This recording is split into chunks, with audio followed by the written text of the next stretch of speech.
Side of the vehicle. Good braking.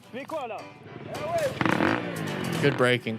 All right, so we're riding around in town. I don't know what his speed is. That's kind of irrelevant at this point. We don't really know. The one thing I want you to focus on is side of the vehicles. You see the intersection here. We got people that could come out that way, come out this way.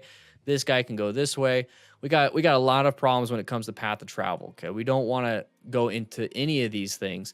So whenever that's the case, you go into orange stage. You're prepped and ready for anything. You're finding your escape routes. You make sure you have good space cushions. You're looking for patterns, especially those sides of the vehicles, the tires turning, maybe the indicators if they actually use them. Now that seems like it's sped up, but here's the thing that I want you to focus on is we have that side of the vehicle right here. Okay, this person's already kind of creeping out. Okay, so they're about to get going in front of you. So since you already have your hands covering the brakes and the clutch and you're finding escape paths, maybe rolling off the throttle a little bit, when you see something like this, all it takes is for you to start squeezing.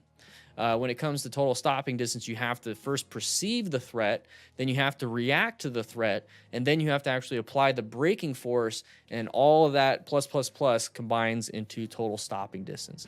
So if we can already minimize that by already having our hands over the top, all we have to do is perceive, then brake. Not perceive, react, brake. It's basically perceive, react, brake.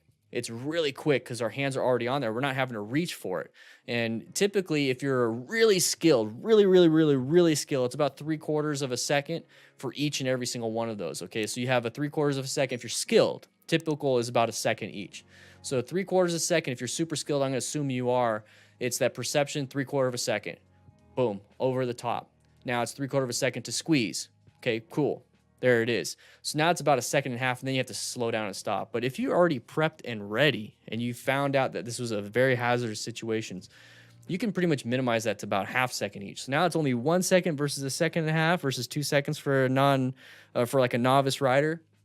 You're reducing your total stopping distance. You're reducing your total time to actually stop if you're prepped and ready with good situational awareness. And that's what I want you guys to do, okay? Go into orange stage when you see something like this in a big area, okay? When I say something like this, I mean in town. Be prepped and ready for everything, especially sides of the vehicles and path of travel violation type stuff and these intersections. You gotta be very careful with that.